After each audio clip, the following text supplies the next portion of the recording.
सावळ्याची जणू सावली या मालिकेच्या येणाऱ्या भागामध्ये धमाकेदार असा ट्विस्ट येणार आहे. तर प्रेक्षकांनो, इथे आता रतन बेळगाव सोडून पुण्यामध्ये आलेला असतो, कारण त्याला अबीरला आपल्याबरोबर घेऊन जायचं असतं.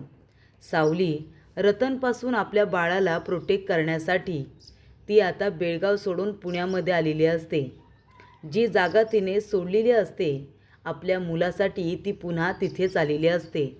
पण प्रेक्षकांनो, रतनने सुद्धा सावली आणि अबीरची पाठ अजून काही सोडलेली नसते. रतन अबीरला घेऊन जाण्यासाठी पुण्यापर्यंत आलेला असतो. पण इथे आता सारंगने रतनला चांगला चोप दिल्यानंतर इथे अबीरला त्याने रतनपासून वाचवलेलं असतं.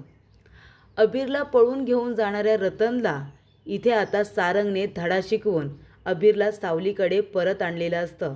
त्यामुळे अबीरला प्रोटेक्ट करण्यासाठी आणि अबीरच्या चांगल्या आयुष्यासाठी इथे आता सावली आपला राग रुसवा बाजूला ठेवते आणि सारंगबरोबर मेंदळे कुटुंबामध्ये परत जाते. तर प्रेक्षकांनो, कशा पद्धतीने या गोष्टी पुढे घडत जातात आपण सविस्तरपणे बघूया. तर प्रेक्षकांनो, इथे आता अबीर पुण्यामध्ये आलंय ही गोष्ट सारंगला समजलेली असते. गुरुकुलमध्ये त्याची आई गाणं शिकवते आणि त्याच गुरुकुलमध्ये इथे आता ओवी गाणं शिकायला येत असते.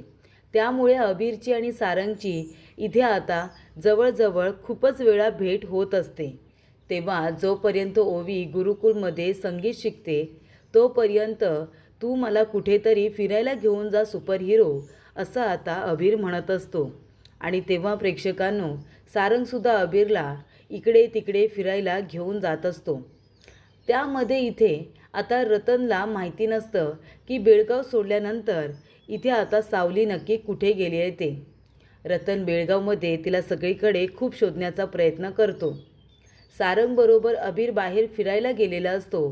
तेव्हा इथे सारंग त्याला आईस्क्रीम खायला देतो आणि तेव्हाच रतनचा एक माणूस पुण्यामध्ये गाडीवरती उभा असतो. तो कामानिमित्त बाहेर आलेला असतो. तो रतनला फोन करतो आणि म्हणत असतो की साहेब, तुम्ही ज्या मुलाचा फोटो मला पाठवला होता ना, ज्या मुलाला आपण बेळगावमध्ये सगळीकडे शोधला, तो मुलगा इथे आता पुण्यामध्ये असतो की हो? त्याच्याबरोबर अजून एक कुणीतरी माणूस आहे आणि तोच मुलगा जो तुम्ही मला फोटो पाठवला आहे तोच मुलगा इथे आता पुण्यामध्ये आहे. तेव्हा इथे रतन म्हणतो की मी आता त्याला पुण्यामध्ये घेण्यासाठी येतो. तेव्हा तो माणूस म्हणतो, काय तुम्ही स्वतः येणार इथे त्या मुलाला घेऊन जायला? पण का? हे काम तुम्ही आम्हाला द्या ना, आम्हीच त्या मुलाला बेळगावमध्ये परत घेऊन होतो की. तेव्हा इथे रतन म्हणतो की नाही, मी त्या मुलाला, त्या अबीरला आता पुण्यामधून फरफटत माझ्याबरोबर इथे बेळगावला परत घेऊन येणार. ती सावली काहीही बोलली तरीसुद्धा मी तिचं काहीच ऐकणार नाही. आणि रतनने पुण्यामध्ये येण्याची तयारी केलेली असते. त्यानंतर इथे आता सावली असते ना, कार्यक्रमाची तयारी करत असते. कारण इथे गुरुकुल स्वर सावली जे आहे ना, त्याचा आता मोठा कार्यक्रम आयोजित केलेला असतो.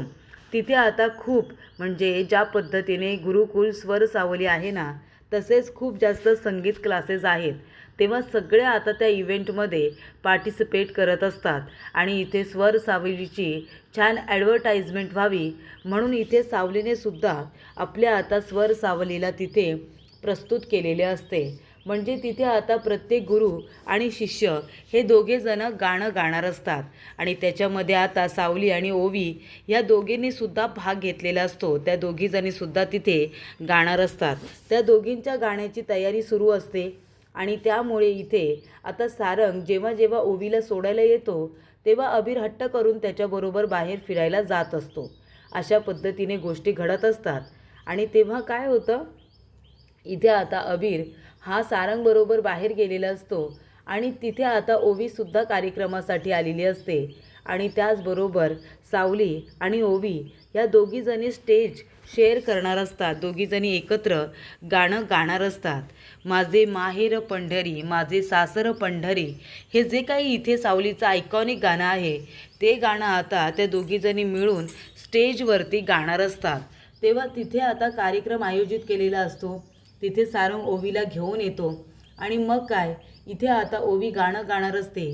तेवढ्यातच अबीर म्हणतो, काय मग सुपर हिरो, चल आपण कुठेतरी बाहेर फिरायला जाऊया, कार्यक्रम सुरू व्हायला अजून थोडासा वेळ आहे, तोपर्यंत आपण फिरून जाऊन येऊ.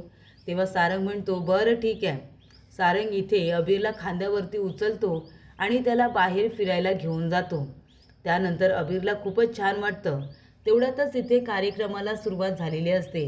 तेव्हा इथे आता सावली तिच्या ह्या ऐकानिक गाण्याला सुरुवात करते. माझे माहेर पंढरी, माझे सासर पंढरी, अशा पद्धतीने आता गाण्याला सुरुवात केल्यानंतर इथे आता ओवीसुद्धा तिच्या सुराला सूर मिळवते आणि खूपच छान पद्धतीने इथे आता ती गाणं गात असते. आणि तेवढ्यात प्रेक्षकांनो, आता तिथे सारंग अबीरला आपल्या खांद्यावरती घेऊन पोचलेला असतो. बघतो तर काय, सावली आणि ओवी दोघीजणी एका स्टेजवरती, सावली इथे सुंदर मधुर आवाजामध्ये गाणं गात असते आणि त्याचबरोबर ओवीसुद्धा तिला साथ देत असते. तेव्हा खांद्यावरती बसलेला इथे आता अबीर जोरात सावलीला हाक मारतो आणि म्हणतो, आई. आणि इथे आता ओवी जी गाणं गात असते ती जोरात हाक मारते, बाबा. तेव्हा इथे आई आणि बाबा असं म्हटल्यानंतर सावली आणि सारंग दोघेजण एकमेकांकडे बघतात आणि एकमेकांकडे बघतच एकमेकांच्या नजरेमध्ये पूर्णपणे इथे बुडून गेलेले असतात. तेव्हा प्रेक्षकांनो, सावली सारंगकडे प्रेमाने बघत असते. ती त्याला हाक मारते, सारंग सर. आणि इथे सारंग तर तिच्याकडे बघतच असतो. आणि तेवढ्यातच सावलीला आठवतं ज्या पद्धतीने सारंगने तिचं थोबाड फोडलं होतं, ज्या पद्धतीने तिला घरातून बाहेर काढण्यात आलं होतं आणि सारंग त्याच्यावरती काहीच बोलत नाही. हे सगळं आता सावलीला आठवतं आणि सावली रागाने त्याच्याकडे बघते आणि ती आता तिथून जात असते. तेव्हा सारंग म्हणतो, सावली. सावली म्हणते, बास, काहीही विसरलेले नाही आहे मी. 8 वर्षांपूर्वी माझ्याबरोबर तुम्ही जे काही वागलात ना, त्यातलं मी काहीही विसरलेली नाही आहे सारंग सर. आणि अशा पद्धतीने ती आता अबीरचा हात पकडते आणि सारंग ओवीचा हात पकडतो आणि दोघेजणं जात असतात. आणि तेवढ्यातच ओवी आणि इथे अबीर दोघेजण एकमेकांचा हात पकडतात. ते दोघेजण एकमेकांचा हात काही सोडत नाही. म्हणजे आता मुलगा आणि मुलगी हे दोघेजण मिळूनच आपल्या आईवडिलांना एकत्र आणणार आहेत, हे मात्र नक्की. त्यानंतर इथे आता ओवी ही गाण्याच्या कार्यक्रमासाठी येत असते. तेव्हा सारंग म्हणतो, काय करू, ओवीला घेऊन जाऊ की नको. पण ओवी आता हट्ट करत असते आणि तिला घेऊनसुद्धा जावंच लागतं. त्यामुळे इथे सारंग आता तिथे जातो. आणि तेव्हा प्रेक्षकांनो, सारंग आता सावलीबरोबर बोलत असतो. तो म्हणतो की सावली, झालं गेलं सगळं विसरून जा, माझ्याबरोबर घरी चल. आपल्या मुलांना आपली गरज आहे. कारण इथे आता सावली हिचा हा जो मुलगा आहे तो नक्की कुणाचा आहे असा प्रश्न त्याला पडलेला असतो. तेव्हा सगळे म्हणतात की हा सावलीचा मुलगा आहे. तेव्हा प्रेक्षकांनो, इथे आता सारंग म्हणतो की सावली, हा तुझा मुलगा आहे. तेव्हा ती म्हणते की हो, हा माझा मुलगा आहे, फक्त माझ्या एकटीचा. तेव्हा सारंग म्हणतो, म्हणजे तू लग्न केलंस का. ती म्हणते की मी लग्न केलं होतं, त्यामुळे आता पुन्हा पुन्हा मला लग्न करायची गरज नाही आहे. तेव्हा तो म्हणतो, म्हणजे हे बाळ आपल्या दोघांचं आहे का. ती म्हणते, नाही, हे बाळ फक्त माझ्या एकटीचं आहे, फक्त माझ्या एकटीचं. तुम्ही इथे पुन्हा पुन्हा येऊ नका, तुम्ही इथून निघून जा बरं. तेव्हा सारंग म्हणतो, सावली, ते बाळ कुणाचंही असू दे, त्याबद्दल मी काही नाही बोलणार, पण तू माझ्याबरोबर घरी चल ना. तेव्हा ती म्हणते, एकदा सांगितलं ना मला तुमच्याबरोबर कुठे यायचं नाही म्हणून, निघून जा इथून आत्ताच्या आत्ता. सारंग जात असताना तिथे रतनची गाडी आलेली असते. तेव्हा प्रेक्षकांनो, इथे आता सारंग बाहेर जातो आणि तेवढ्यात तिथे रतन येतो आणि रतन म्हणतो, काय गे सावली, अगं माझा अबीर कुठं आहे गं. तू बेळगाव सोडलंस ना, पण त्याला घेऊन जाण्यासाठी मी पुण्यामध्ये परत आलो की गं. चल बरं सावली, माझ्या अबीरला बोलवं, मी त्याला आत्ताच्या आत्ता माझ्याबरोबर घेऊन जात असतो. तेव्हा इथे सावली म्हणते, रतन, तू इथे काय करतोयस. हे बघ, तू इथून आत्ताच्या आत्ता जा. मी तुझे अर्धे पैसे पाठवलेत ना, तुला भेटले होते ना तुझे अर्धे पैसे, हे बघ मी तुझे सगळे पैसे परत करेन, पण आता तू जा बरं इथून. तेव्हा रतन म्हणतो, ए सावली, अगं तो माझा अबीर असतो ना, तो माझ्यासाठी काम करत असतो, तो कुणालाही घाबरत नसतो, त्याला माझ्याकडे पाठव बरं. तू जेव्हा परत पैसे करशील ना, तेव्हाच त्याला तू घेऊन जा. तेव्हा सावली म्हणते, अजिबात नाही. आणि तेवढ्यातच इथे आता बाळ धावत आलेलं असतं. अबीर बाहेर धावत येतो. तेव्हा इथे रतन त्याला उचलतो आणि म्हणतो की चल, तू आता माझ्याबरोबर बेळगावला चल, तू माझ्याकडे राहायचं बघ. तेव्हा इथे अबीर जोरजोरात ओरडतो. तो म्हणतो, सोड रतन सोड. आणि तेव्हा इथे रतन त्याला खांद्यावरती उचलून आपल्याबरोबर घेऊन जात असतो. सावली त्याच्या मागे मागे धावत असते. जगन्नाथसुद्धा तिथे नसतो. आणि त्यानंतर प्रेक्षकांनो, इथे आता जगन्नाथला क्षमा फोन करते आणि बोलावून घेते. जगन्नाथ यायला निघालेला असतो. पण तेवढ्यातच रतन अबीरला घेऊन जात असताना इथे आता अबीरची नजर सारंगवरती पडते आणि तो जोरात ओरडतो, ए सुपर हिरो, अरे बघ ना इकडे, हा मला परत रतन घेऊन जातो की रे, बेळगावला म्हणतो मी. तेव्हा प्रेक्षकांनो, सारंगचं लक्ष जातं आणि सारंग धावत पडत येतो आणि या रतनला थांबवण्याचा प्रयत्न करतो. रतनला म्हणतो की सोड अबीरला. तो म्हणतो की नसतो सोडत. काय करशील? मी आता त्याला माझ्याबरोबर घेऊन जाणार. त्याची आई जेव्हा कर्ज सगळं फेडेल ना माझं, तेव्हाच मी याला पाठवणार. पण हा आता माझ्याबरोबर राहणार. आणि तेव्हा इथे आता अबीरला घेऊन जाणाऱ्या रतनला इथे सारंगने धडा शिकवलेला असतो. तो आता चांगलंच त्याला चोप देतो, त्याला मारतो आणि त्याच्या तावडीतून आता इथे अबीरला वाचवतो आणि इथे सावलीला परत करतो.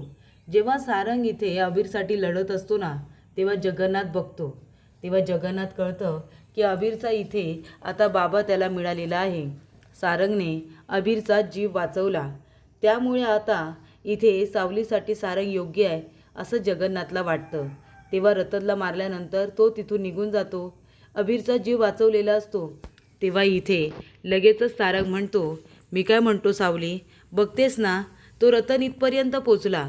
तेव्हा त्याला घाबरू नकोस, तू माझ्याबरोबर घरी चल ना. तेव्हा जगन्नाथ तिथे येतो. सावलीला म्हणत असतो की हे बघ, मी आता म्हातारा झालोय. सारंग जे काय बोलतोय ते बरोबर आहे. आपल्या अबीरसाठी तरी तू तिकडे जा. तेव्हा ती नाहीच म्हणत असते. सारंग तिला खूप कन्व्हिन्स करतो. पण जेव्हा जगन्नाथ तिला समजावून सांगतो की अबीरला एका बाबाची गरज आहे, कारण त्या रतनचं लक्ष आहे त्याच्यावरती, तेव्हा आपल्या मुलाला प्रोटेक्ट करण्यासाठी, रतनपासून त्याचा जीव वाचवण्यासाठी सावली सारंगबरोबर मेंदळे कुटुंबाच्या घरी जाण्याचा निर्णय घेत असते. आणि त्यामुळे इथे फक्त आणि फक्त अबीरसाठी ती आता सारंगबरोबर जायला तयार होते.